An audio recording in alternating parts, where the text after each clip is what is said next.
Bueno, hoy yo les voy a hablar sobre 3 temas importantes dentro de la contabilidad financiera, que sería la naturaleza de las cuentas, el deber, el haber y los principios de la contabilidad financiera. Estos conceptos son la base para registrar correctamente las operaciones de una empresa y mantener su información ordenada y un poco más confiable.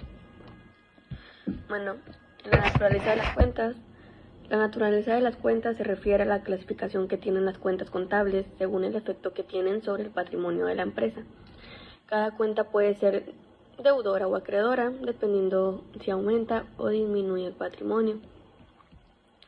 Bueno, aquí la naturaleza de la cuenta se refiere al tipo de movimiento que hace una cuenta, si aumenta o disminuye, y cada cuenta puede ser tanto deudora como acreedora, dependiendo su función dentro de cada una. Y tenemos 3 tipos, que es la cuenta del activo. Estas tienen naturaleza deudora porque representan los bienes y los derechos de la empresa, como el efectivo de los clientes.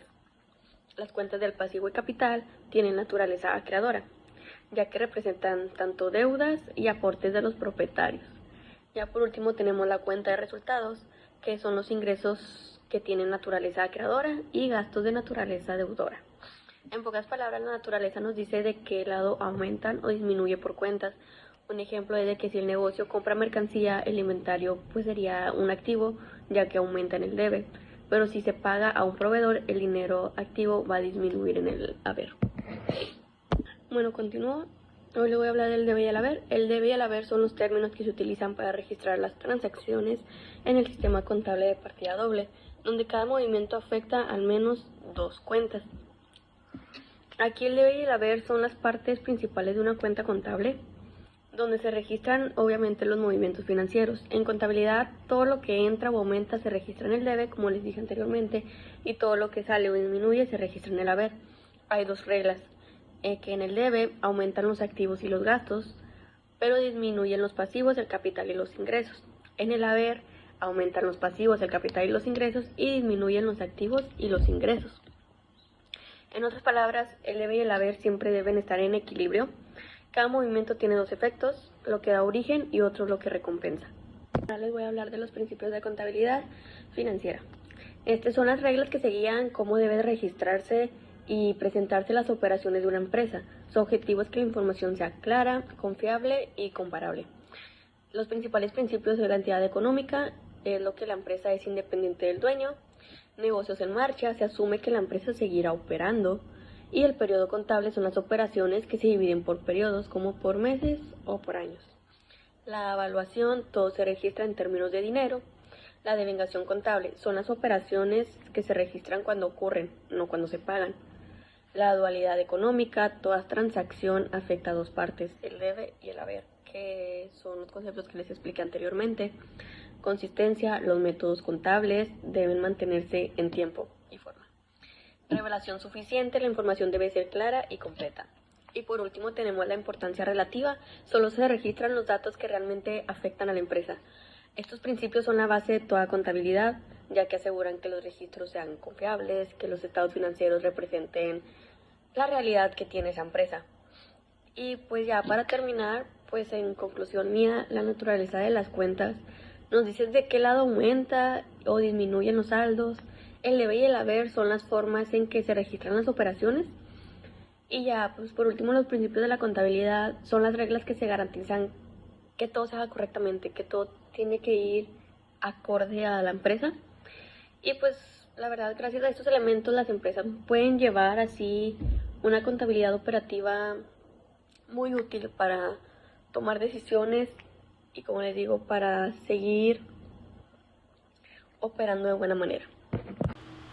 Buenas tardes, mi nombre es Maite Flores y el día de hoy les voy a explicar qué son los ajustes contables y los ajustes financieros y por qué son tan importantes en la contabilidad. Empecemos con los ajustes contables. Básicamente son correcciones o movimientos que se hacen al final del periodo, como al cierre de mes o del año, para que las cuentas queden bien y reflejen la realidad. Un ejemplo de que la empresa ya usó la luz o el internet, pero todavía no la ha pagado, pues del hecho de que pues no lo ha pagado, ese gasto ya se generó, así que hay que registrarlo con un ajuste. Lo mismo pasa si la empresa ya ganó dinero por una venta, pero el cliente todavía no paga, se registra ese ingreso con un ajuste porque ya se ganó. Estos ajustes ayudan a que los estados financieros, como el balance general y el estado de resultados, muestren cifras reales y no queden con información vieja o incompleta. También hay varios tipos de ajustes contables, como los devengados, que son los que se generan aunque no se haya pagado o cobrado. Los estimados, como cuando se calcula cuánto dinero no se va a poder cobrar. Y los depreciación o amortización, que sirven para repartir el valor de algo, como una máquina, un carro, así durante años. Ahora pues hablaremos de los ajustes financieros. Ahora los ajustes financieros son un poco diferentes. Esto no solo se hace para corregir cuentas, sino para ver cómo está la empresa económicamente. Por ejemplo, de que si un terreno sube de valor, se puede hacer un ajuste financiero para actualizar su precio. También se hace cuando cambian las políticas contables o cuando hay que corregir algún error importante. En pocas palabras, pues los ajustes contables sirven para dejar en orden los registros del día a día, y los ajustes financieros ayudan a una visión más completa del valor real de la empresa. Al final, pues ambos son súper importantes porque permiten información que sea confiable y que la empresa sepa realmente cómo va su avance, ¿verdad?